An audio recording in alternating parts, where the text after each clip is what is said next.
Autumn 1986. 3 weeks after Knebworth, Brian May sat in a rehearsal studio in London that Queen had never used before, a small independent space chosen specifically because nobody would think to look for them there. And across from him, Roger Taylor sat with his arms crossed, and neither man had told Freddie where they were going that afternoon. What they had told him was that they had errands to run. This was, by any measure of the friendship the four of them had built across 16 years, a lie. And both men understood exactly how serious a lie it was, which is why they had waited until Freddie was resting, until the house was quiet, until the specific window existed where this could happen without him knowing. Roger had said it plainly, days earlier, in the kind of blunt sentence that only Roger allowed himself. "We need a plan. Brian, if Fred can't tour, if something happens, we can't just stop existing.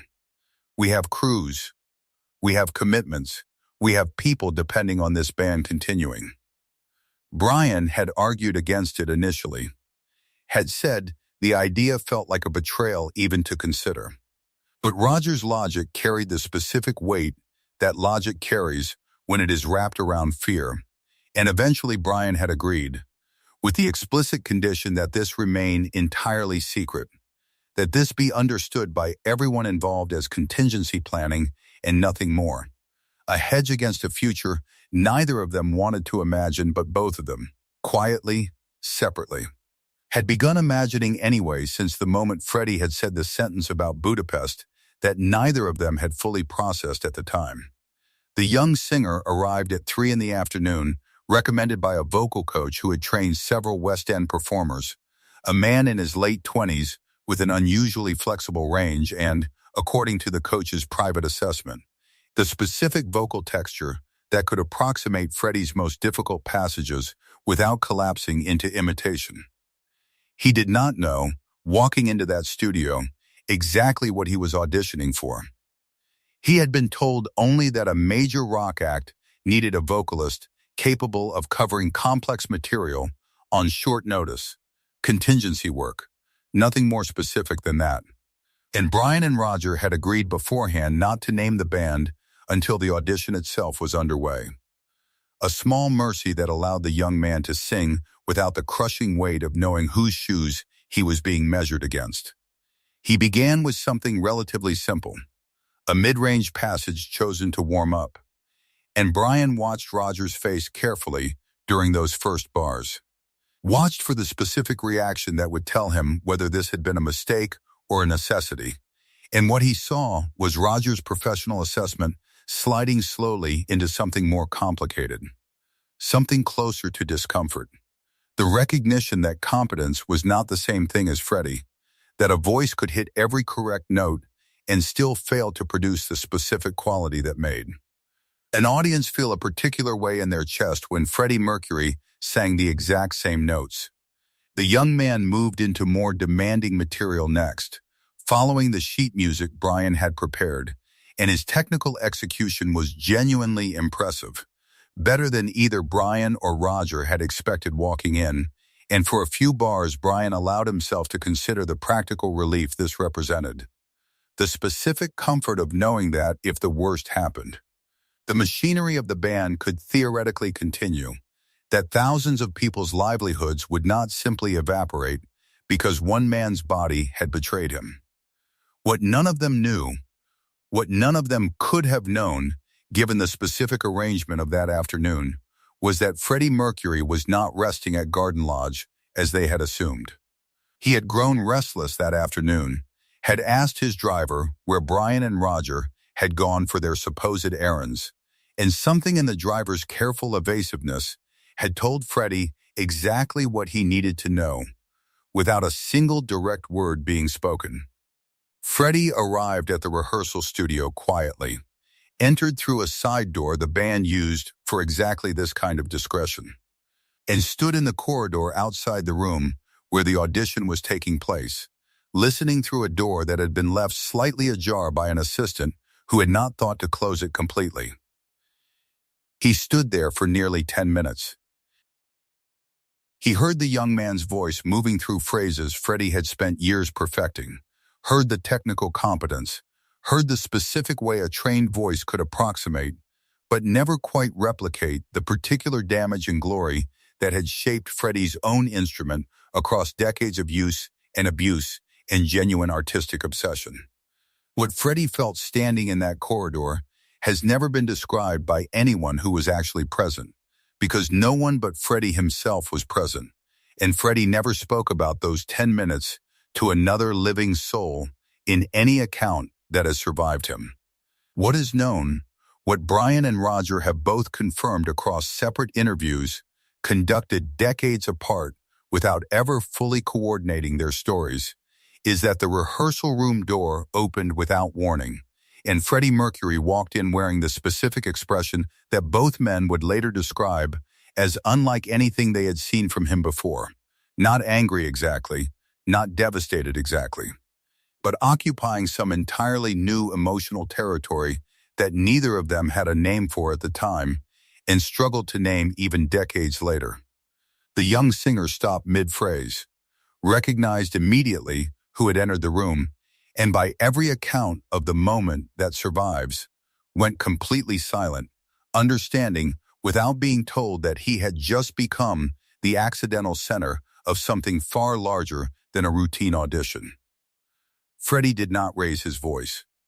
This detail has been confirmed independently by both Brian and Roger, and its consistency across their separate accounts is part of what makes the story credible, despite the near-total absence of other corroborating witnesses.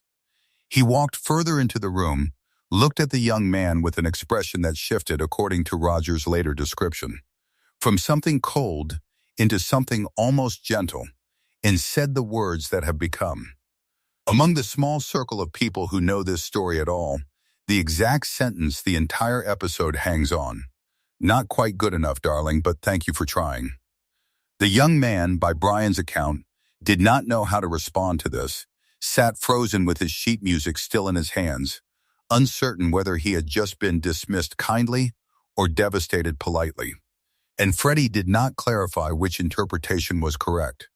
He turned to Brian next, and this is where the accounts diverged slightly in tone, though never in substance. Both men agreeing on the words, even if their memory of Freddie's exact delivery carries slightly different emotional weight depending on which of them is telling it. "Never again," Freddie said. "I am going to die, Brian. I understand that better than either of you understand it. But you will not keep Queen alive with someone else wearing my voice like a costume."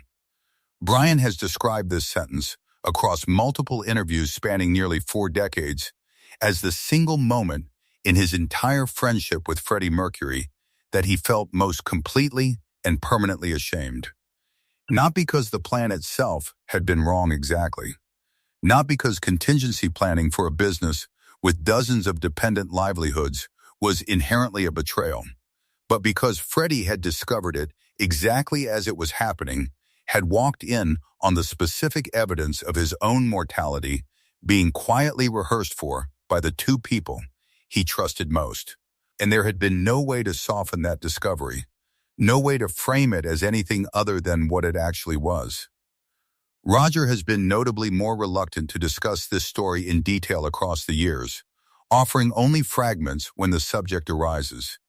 And the fragments he has offered focus less on Freddie's anger, which by all accounts was minimal, and more on something Roger has described as a specific quality of hurt that Freddie carried out of that room. A hurt that had nothing to do with betrayal and everything to do with confirmation. The specific pain of hearing, in the most concrete possible way, that the people closest to him had already begun quietly preparing for a world without him in it.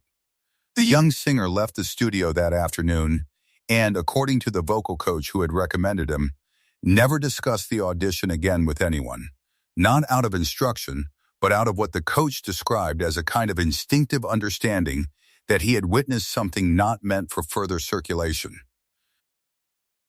The 3 men who remained in that rehearsal room after the young singer's departure did not speak for what Brian has described as an uncomfortably long stretch of silence. the specific kind of silence that follows a wound too fresh and too complicated to address directly. Freddie eventually sat down, according to Brian's account, in one of the studio's folding chairs.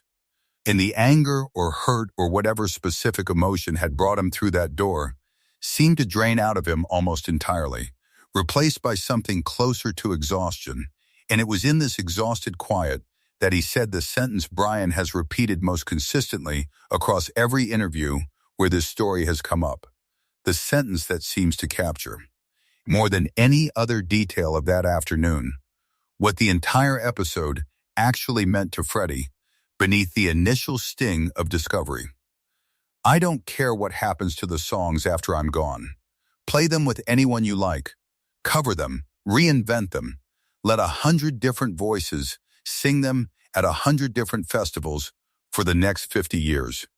That's not what this is about.